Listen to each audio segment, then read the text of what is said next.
Mbaniriza abalungi abali ku Gaggadde TV ennene ekyasinze Bukedde TV Emikolo n'Embaga programu ene kutusibwako buli lwa Saturday ne Sunday sawa za 12 zennyene nange omuweereza wa Josephine Namakula mukwano n'olwaleero ntuuso kuweekya ekirungi kye weetaaga okulaba n'okunyumirwa. Mukwano njagala okutegeeza nti mukolo gwe nkuleetedde gwa mbaga era buli wonna bamu dress omanya bumanya nti abeera Maria's Bridal atera n'otegeera nti omukolo gwaleese leero gwa mbaga.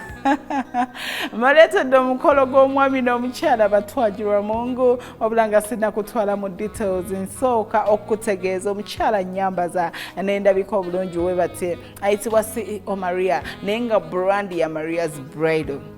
Maria's Bridal beboka abagenda okwambaza olugoye olulungi engoye z'ennungi gomesi nnungi gowns nnungi ayina dresses buli kimu mukwano togenda kwejjusa dduka Buddusi Kurum Street ku kizimbe kya City House opposite the arcade ojja kubanga mukwano omufunira ddala bulungi nnyo ate nga njagala okutegeeza nti gwe winna ali eyo weetaaga Bukedde TV ebeere ku mukolo gwo tuyingira New Year 2025 era nga tubaagaliza ekisinga wano program yaffe y'Emikolo n'Embaga omwaka gubatambulire bulungi Christmas mugirye bulungi naye nga tonnagiri obuukinze Bukedde ogitaddemu mu bitabo tusobole okutandika omwaka omupya nga tuli nawe ku mukolo gwo.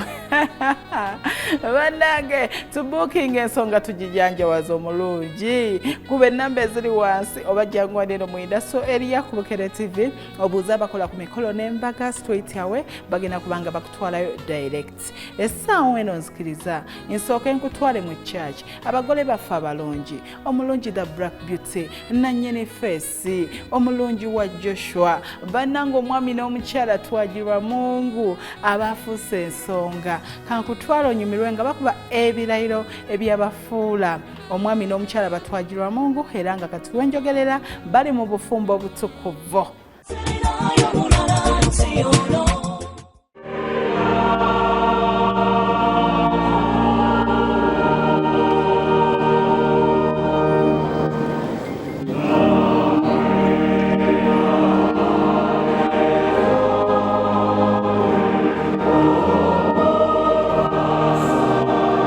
Omukyala waffe yali anyumye nnyo yayambala unique gown eya open Cinderella gown ng'erabise bulungi nnyo ng'emufitinze ebinyuma.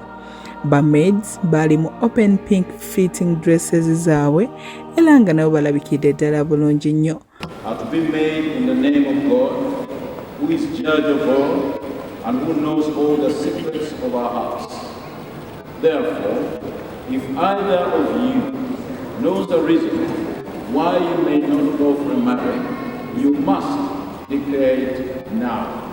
Joshua, will you take till forsaking all other women, be faithful to Phillis Babirye as long as you both shall live? I will. Will you love him, comfort him, honor and protect him, and forsaking all other men, be faithful to Joshua as long as you both shall live? I will.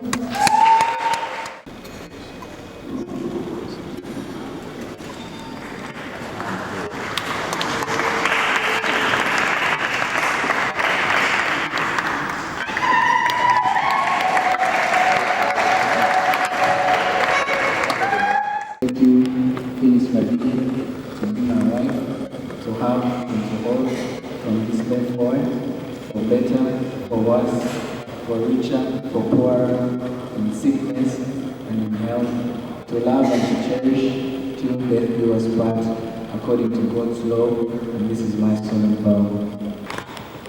I, Babirye, taking pleasure to be my husband, to have and to hold from this day forward, for better, for worse, for richer, for poorer, in sickness and in health, to love and to cherish till death do us part, according to God's holy law, and this is my solemn vow.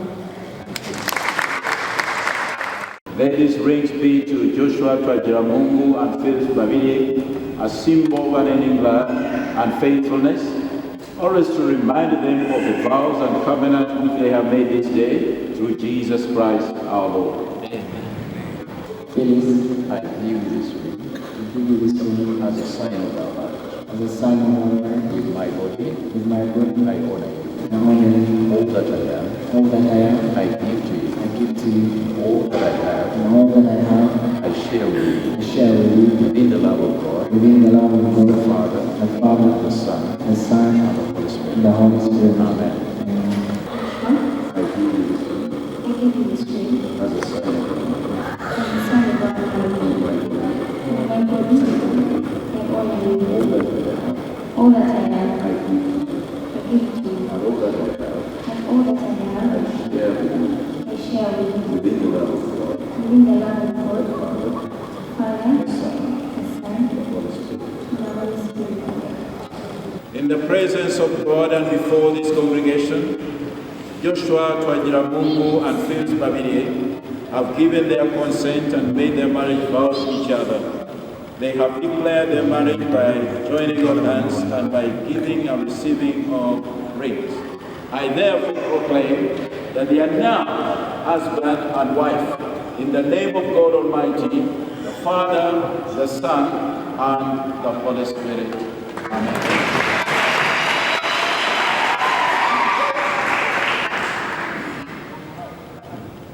What God has joined together, let no man put asunder. Amen. What God has joined together, let no man put asunder. Where you go, I will go, and where you stay, I will stay. Your people will be my people, and your God, my God.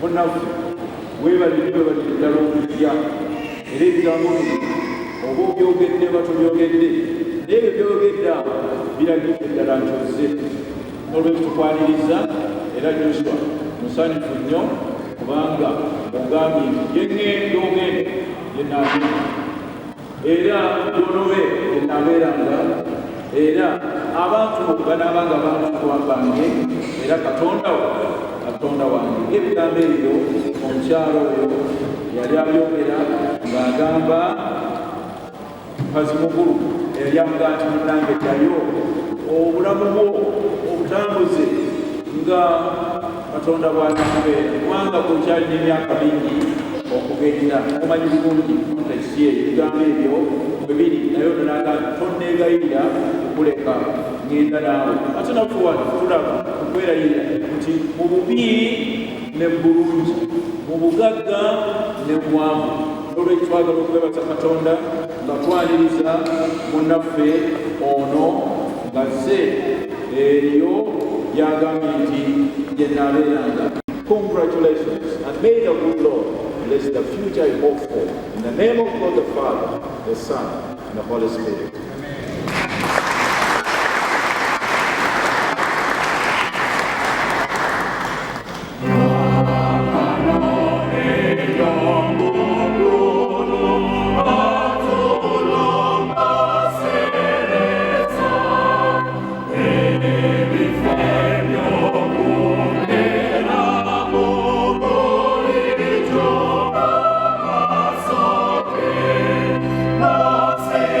Oh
kiseera kino era ntubeerawo ng'abatuulirwa nga bannaffe Joshua Twagiramungu ne Phillis Babirye nga Katonda bagatta mu fumbo obutukuvu era kaakano nga banjulira nga ye Joshua ne Phillis Twagiramungu mubandiise baleseese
Metron yali ayambalidde ddala n'anyuma, yali mu long sleeved off shoulder dress ye eya pink ng'evuddeyo bulungi nnyo.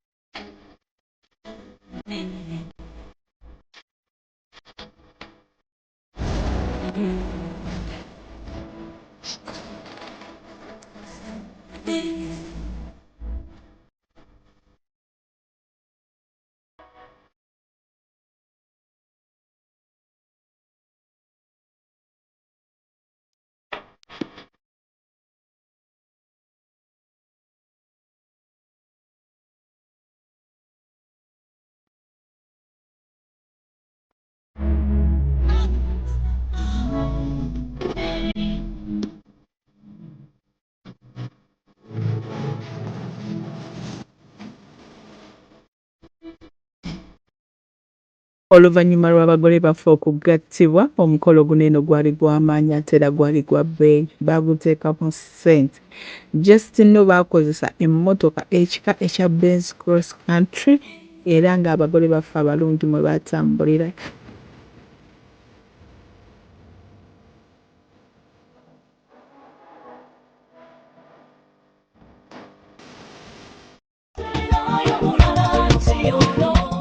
Yes, ne Bukedde TV program Emikolo n'Embaga era nga mukwano omukolo gwe tukuleetedde olunaku olwaleero abafuuse ensonga mbaga y'amaanyi esitudde abanene abakungu bonna ku mukolo gw'omwana muwala Babirye Phillis ate nga mulongo alina ne mulongo munne era nga tukuyozaayoza mwana muwala omulungi wa Twagiramungu Joshi era nga wenjogerera Joshua ne mukyala we bali wamu bafuuse ensonga ekituba kijanjawazza okitegeera era nga wenjogerera omwami n'omukyala Batwagiramungu mwebale kufuuka nsonga tuli ku reception kyayitiridde dda ennyambala entimba abantu ab'ebitiibwa abantu okuva mu biti ebyenjawulo bonna ku mukolo guno eno tulinza kigenda kuba kitya naye suubira birungi byokka kubanga masavu gookya abaana bajanjawazizza ekintu abaana bakoze ekintu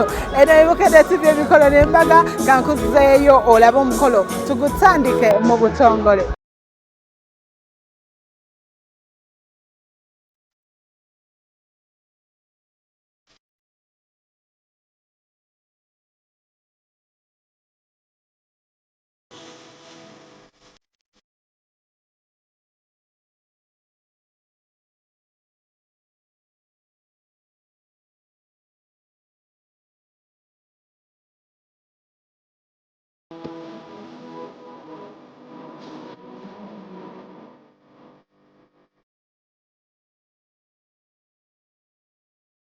Baasinga kukozesa theme color white sky blue era nga w'otuuka mu kifo ze kkala z'olaba n'onyumirwa. Baakozesa round tables ne bateekako ebitambaala ebyali mu kkala ya sky blue and white.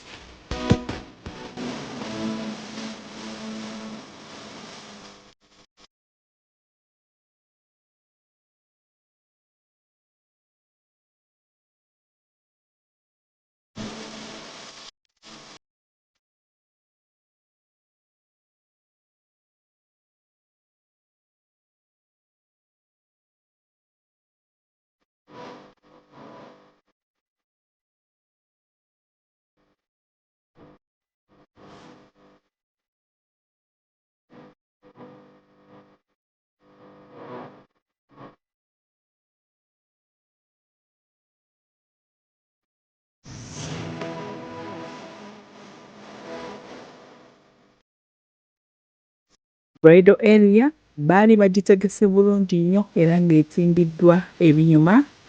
Baateekawo gypsum board eyali mu type ya D nga bataddeko ebimuli ebyali mu sky blue and white ne share eyali ya white and gold.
And you see, that's the beauty of being the MC. You can decide when they should come or not.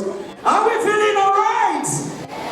Ate abagole baffe ab'ensonga banyumirwa olunaku basanyukira omukolo bannange muwala w'omwami Ssaalongo Buyinza ne Nnaalongo omulungi waffe omulongo Babirye Phillis nga yeegasiddwako erinnya ly'omwami we Twagiramungu. Ensonga baagigumiriza ddala.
honoring Phillis and Joshua, you can now take your seats.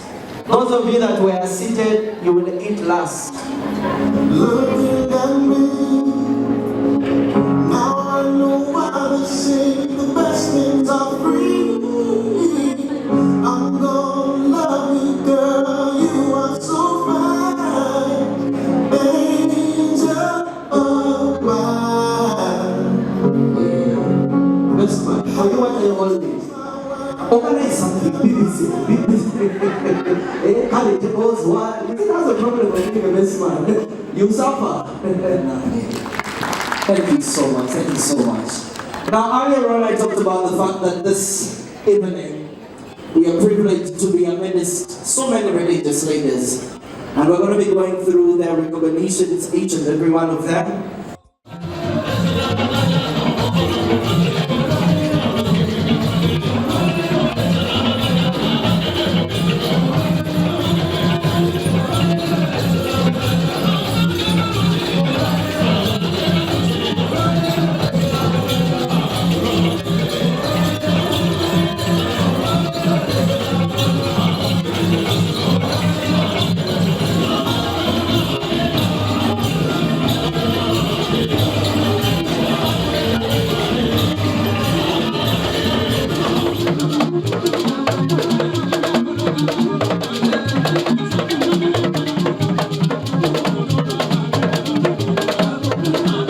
Traditional dance oba gite entertainment yaliwo nnyo abantu banyumirwa.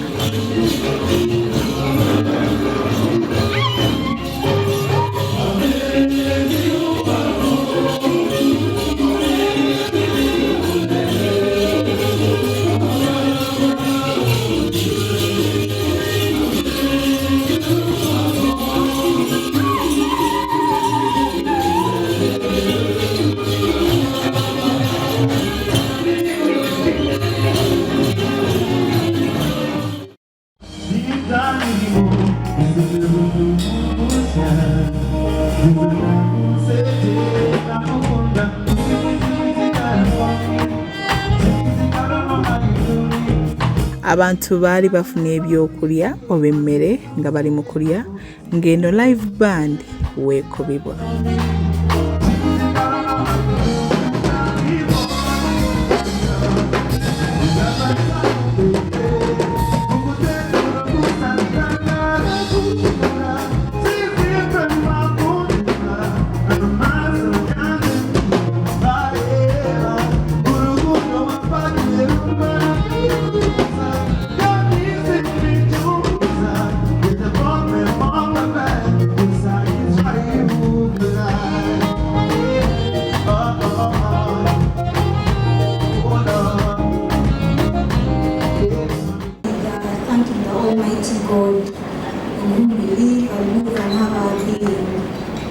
Because he has enabled Joshua and Phillis to come this far. So let's give God a mighty hand of praise. He has carried them through their relationship, through all the challenges, through all the joys and triumphs, and brought them this far.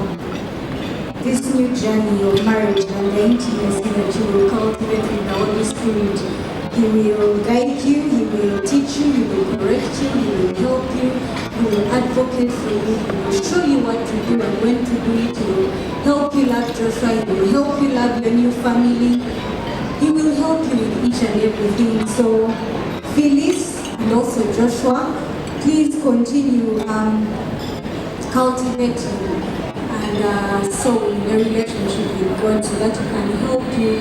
Nange bwekyo nnyabo nsanyusa obbalaba era bulungi ndi musanyufu amiina kiba kya Mukama.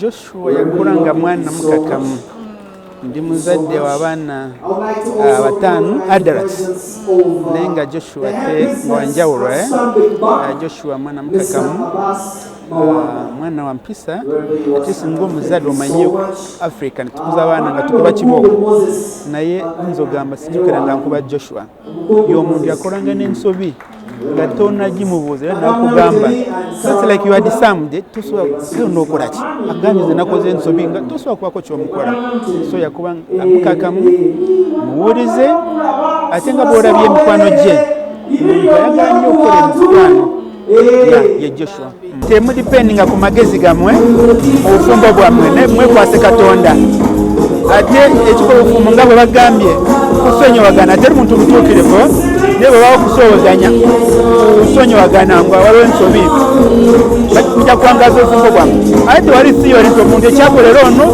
gwe kijja kukolera naye mwembi mwe mukwatagana ensonga zammwe nezimusookerako babiri naye ne mwekwasa Katonda mujja kukola obufumbo ate buwangaale. I'm director of the Ghana Virus Statistics where Phillis works. But I've also known the family a little bit longer because Phillis is a friend of my daughter, very good friend. I think they met in Vienna College. My daughter got married 2 years ago. She's now in Canada. I'm representing her and our family. Phillis is a very nice girl, very friendly. She has been visiting us at home. So I had to pay back. But also, she's a very hard-working staff, the parents in this home. So congratulations on this wedding. Thank you for the determination to go into this marriage. As everyone has said, marriage is what you make it, but I can tell you, you're going to enjoy it. We wish you all the best in your marriage, with God's blessing, and we hope that we'll have twins, children, grandchildren, so that we can live and expand on our family.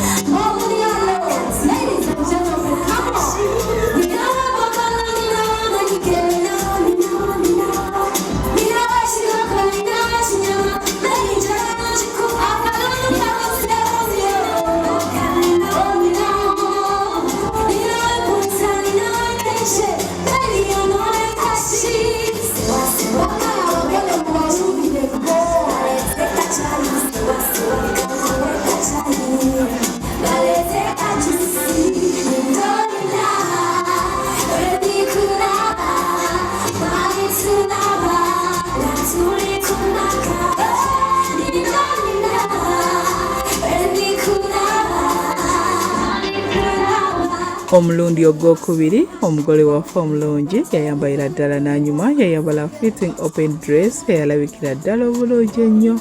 Omwami n'ayambala waistcoat ne black n'avaayo bulungi. Vibe yali nnene nga bayingira omulundi gwabwe ogwokubiri kubanga omukyala omuyimbi asinga okuyimba Irene Ntale ye yabayingiza. Bw'atyo n'akyamula abagole baffe n'abantu abaali mu horo banyumirwa.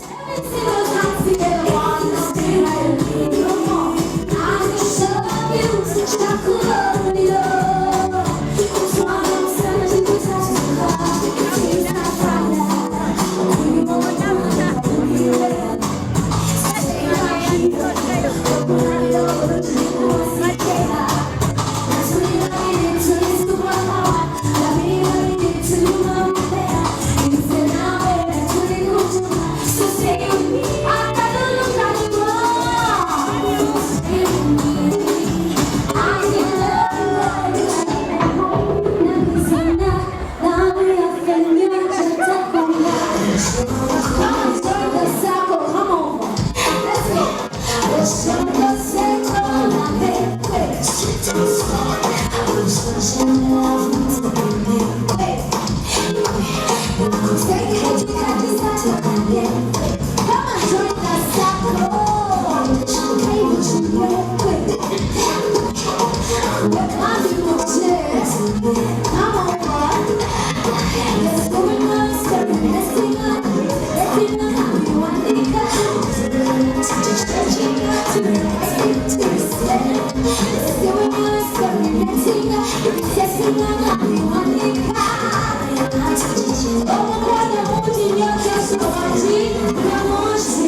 Phillis,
muwala waffe tusanyuse nnyo ekyamazima mambo yinza ono musajja musanyufu tuyise mu nsi muno tulabye ebintu bingi ebisoomooza naye omutuufu okuza omwana n'akwesa ekitiibwa bw'ati baneesaba tumusanyukireko amanya gange nze Godfrey baana nze mpeereza mu katale k'ebyensimbi nkulira Diamond Trust Bank nitulabaganye ne mwana buyinza ono emyaka mingi nnyo ng'abaana bano batutu bakyali bato kale njagala nnyo okwebaza abazadde bonna abazze okubeerawo ku mukolo guno ekyonsonga lwaki tuli bangi kuba mwana buyinza musajja ayagalwa abantu katwala omukisa guno okwebaza taata sana nange neyaza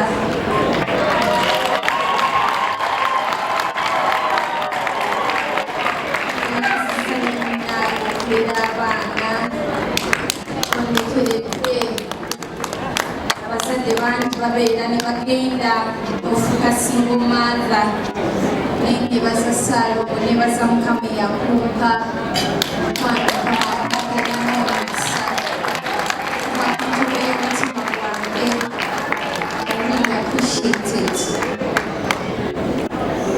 TJ, I love you. I love you so much. I've never seen my girl She always meets different people, but she has never been happy.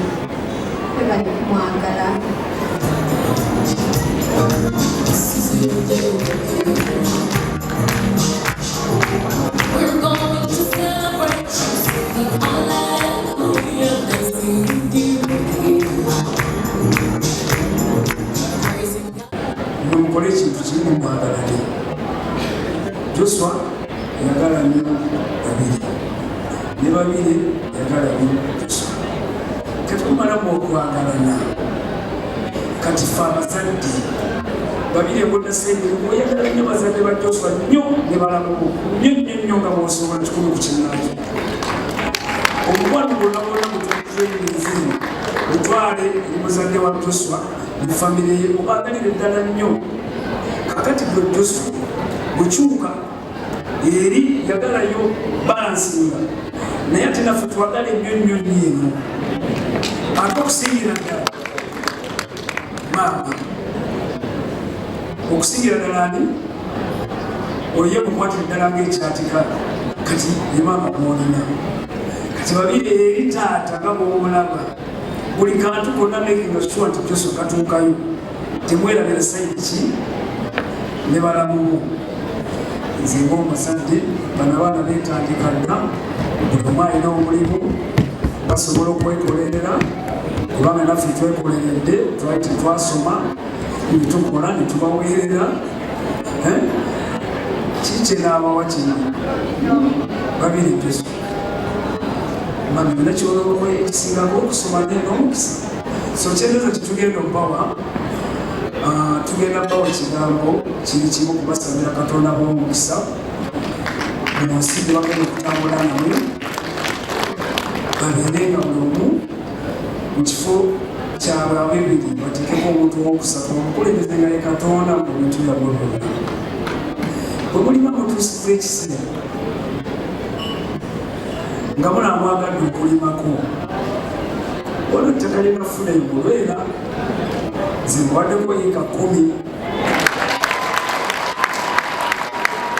mujjagenda mulinoonye mwengate ne famire eddala eyasooka eya maama Sisanga ono bali batwala muwala waffe omukulu ono ye maama wa mutabani wange Sisanga yatwala babba mukulu wa so mugenda kuliraana musalako 10 nammwe 10 kikiramu kiti ebyo lyammwe babiri kikiriko ngamba nti muwadde babiri lyammwe babiri.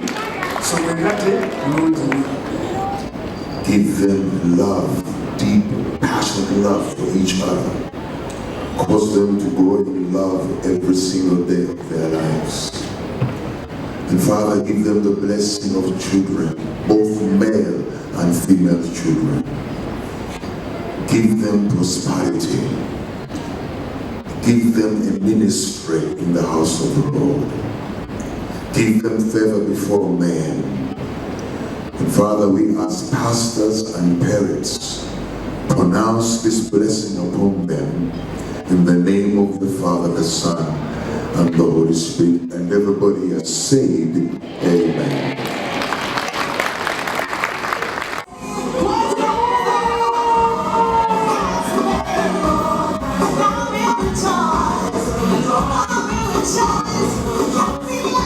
Basala keeki nga kabonero ak'obuwanguzi.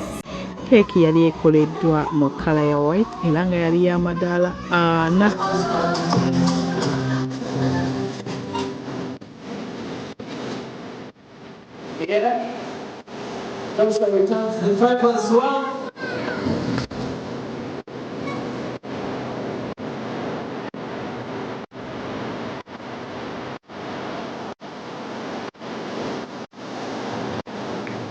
Phillis. As a couple, plus.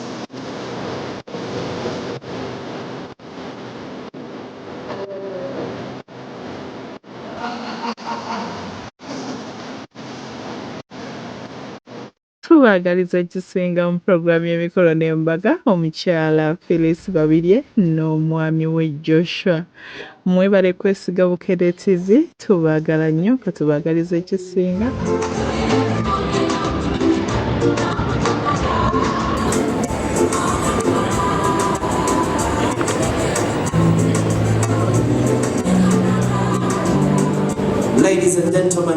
akadope band.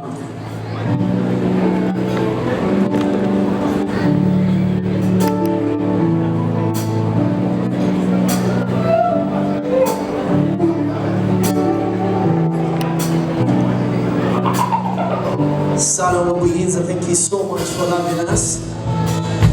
Thank you so Mbebaza abalungi abasobodde okwekumira ku Bukedde TV eno program y'Emikolo n'Embaga era ng'omwami n'omukyala Batwagiramungu tubagaliza ekisinga mu bufumbo bwammwe bakamala emyaka 3 balina omwana omu katubaagalize n'ezzadde ery'abalongo kubanga omukyala g'otutte omukyala g'otutte mulongo okitegedde era ng'azaalibwa omwami Buyinza Ssaalongo n'omukyala Nnaalongo katubaagaliza ekisinga mwebale kusanyusa abazadde ejjo twabalaza okwanjula embaga nayo tugireese kwegamba ekintu kitambulidde ddala bulungi nnyo eno y'Ebukedde TV nsibuko y'Emikolo weekend yonna twagikuwa gwe buli wootegera nti weekend etuuse Saturday sawa ziba 12 ne Sunday sawa 12 nga tukuwa ekintu nga kino ekirungi nga ffe Bukedde TV omuweereza wa Josephine Namakula mbawo nnyo okutuusaako ekirungi nga sinnabategeeza mukyala nnyambaza nankubaka make-up mbakowoola bannange gwe wenna ali eyo oyina wetaaga ba ushers abalungi abategeera kye bakola ba professional ushers tukubire ku nnamba eri wansi ate awo nno wenkugambira tuyina okugattako brand ennene egenda okwambaza ku mukolo gwo ng'olwomaze ofuna ba professional ushers osobola okuba ng'ogende wa Maria's Bridal akuwa engoye ennungi alina gomesi ennungi alina ebiteteeyi ebirungi alina buli kimu eky'omutindo gwe dduka buddusi Colum Street ku kizimbe kya City House opposite the arcade of Nature sinze ewa Maria's Bridal ate nga nawe wandaba njagala okutegeeza Riley's Magic Touch ka makeup nga sinnabasiibula mbaagaliza Christmas ennungi Christmas ey'omukisa n'omwaka omupya gubatambulire bulungi nnyo 2025 otambule nayo naye nga tonnatambula nayo omwaka guno ogufunyeemu ki woba tolina kyogufunyeemu weetegekere 2025 ng'osevinga akasente so that weetegekere ekijja kubanga ffenna ekisinga twagala tubeere bulungi Josephine Namakula ge mannya era nga mukwano mweraba